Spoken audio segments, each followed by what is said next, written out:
के लिए आपको बोल देता हूं कि कौन कमबख्त बर्दाश्त करने के लिए पानी पीता है। मैं पानी जोड़ देता हूं उसमें, कौन कमबख्त बर्दाश्त करने के लिए पानी पीता है। हम तो पानी पीते हैं कि यहां बैठ सके, तुम्हें देख सके और तुम्हें बर्दाश्त कर सके। तो अमीश भाई, ये आपको समर्पित करता हूं। और बात रही जो एकता की विपक्षी, तो सारे विपक्षी दल दृढ़ता से यहां तो पानी मैं पी रहा हूं। गठबंधन चाहे प्री पोल हो या पोस्ट पोल हो, प्री पोल हो, अरे आप तो पिलाने वाले हो साहब, आप पानी पी रहा हूं मैं, आपका पानी पी रहा हूं मैं। क्या बात करते हैं आप? मैं भी लाइटर नोट में ही बोल रहा हूं कि पानी पी रहा हूं मैं। नहीं, अच्छी बात है, वो तो मोदी सरकार ने सबको पानी पिला दिया है, महंगाई का, बेरोजगारी का, संसाधनों की लूट। ठीक है, अब जवाब ले लेते हैं। अब आपने लगभग 1.5 मिनट लंबा जवाब दिया, अब जवाब ले लेते हैं। अब प्रेम शुक्ला, ये राहुल गांधी को क्यों की एंटरटेनमेंट वैल्यू है, ये बोलने की आवश्यकता क्यों थी केंद्रीय मंत्री जी को? दूसरी तरफ मोदी सरकार ने सबको पानी पिला दिया है, कांग्रेस को भी देवदास याद आ रही है जी, फिल्म याद आ रही है। देखिए, निश्चित तौर पर आदरणीय नरेंद्र मोदी जी के नेतृत्व में इस देश के 11.8 करोड़ घरों में हर घर नल जल से योजना के तहत जल पहुंचा है।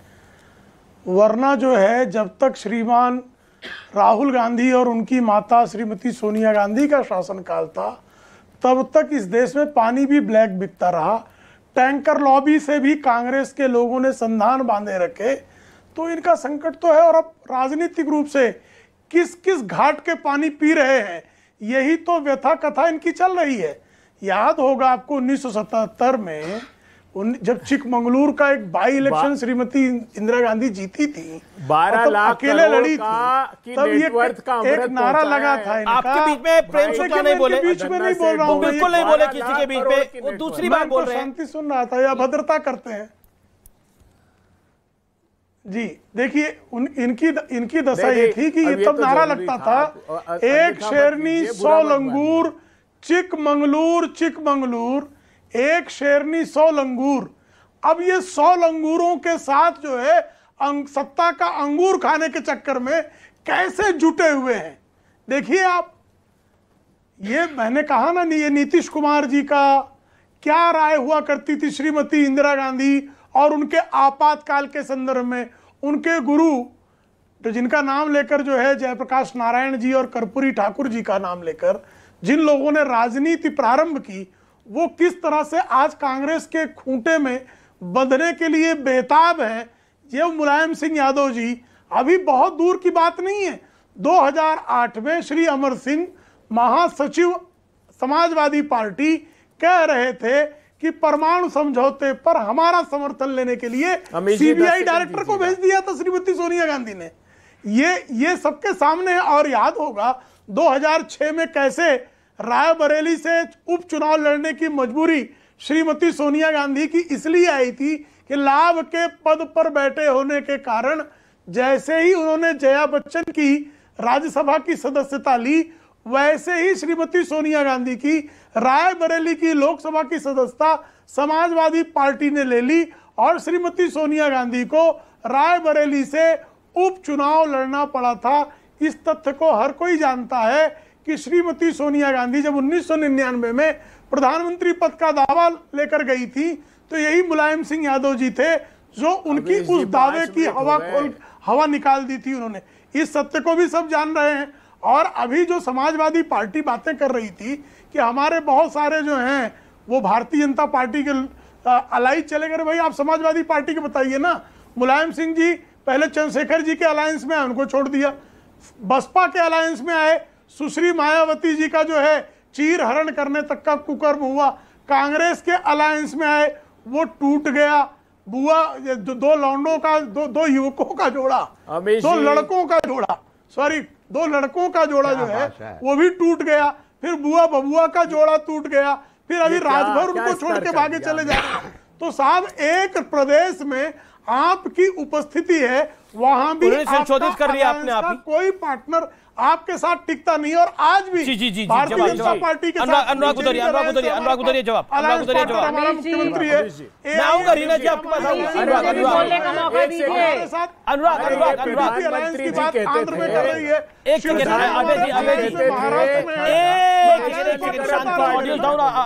अनुराग गुदरिया 30 सेकंड। मैं बोलूं, मुझे वाकई बहुत अच्छा लगा, हमारे साथी प्रवक्ता ने शब्दों को तुरंत वापस ले लिया। ये अच्छी बात होती है और मैं इसके लिए आपको बधाई देता हूं शुक्ला जी। दूसरी बात, बहुत आज मूवी की बात हो रही है, तो एक पिक्चर राजनीति भी आई तो उसका भी डायलॉग मुझे याद है, इसलिए उसका डायलॉग को मैंने संशोधित कर दिया कि 2024 में भारतीय जनता पार्टी को देश की जनता वोट के माध्यम से करारा जवाब देगी। लेकिन जिसने ये डायलॉग बोला था वो चुनाव हार गया था। करारा जवाब मिलेगा। लेकिन जिसने ये डायलॉग बोला था मनोज वाजपेयी, वो चुनाव हार गया था उस फिल्म में। अरे डायलॉग किसने, मेरी बात सुन लीजिए, डायलॉग किसने बोला, कौन हारा अलग चीज है, बात डायलॉग की फिल्म की बात करी तो मैंने फिल्म की बात कर दी। चलिए बातें बड़ी फिल्मी हो रही है। सुब्राष्ट्रा करारा जवाब मिलेगा, करारा जवाब मिलेगा। ओके सुब्राष्ट्रा 30 सेकंड, देन रीना गुप्ता।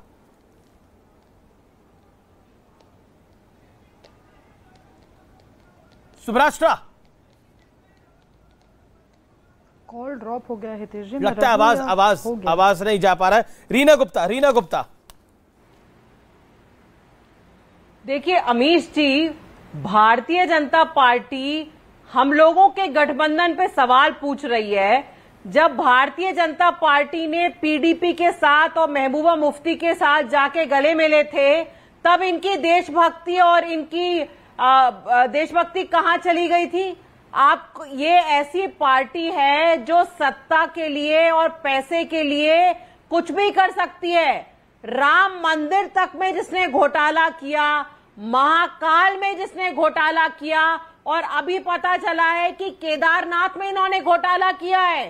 केदारनाथ में वहां पे सोने की चादर लगनी थी, पीतल की चादर लगवाई नहीं, कभी भी ऐसा नहीं था, क्योंकि केदारनाथ में खुद होकर आया हूं, मैंने ग्राउंड जीरो की रिपोर्ट करी है। बिल्कुल कतई ऐसा नहीं है। केदारनाथ जी में जो चादर लगी है वो वैसी है, वो पीतल और सोने की मिक्स चादर है, वो सबको पता है, पहले से ही ऐसा था वहां पर। लेकिन जवाब ले लेता हूं, दोबारा भेजिए किसी को। प्रेम शुक्ला आप पूछिए महाकाल की मूर्तियां ठीक है, आपने उनका जवाब मांगा, वो देंगे। कौन बात कर रहा है? Okay Prem Shukla 10 second.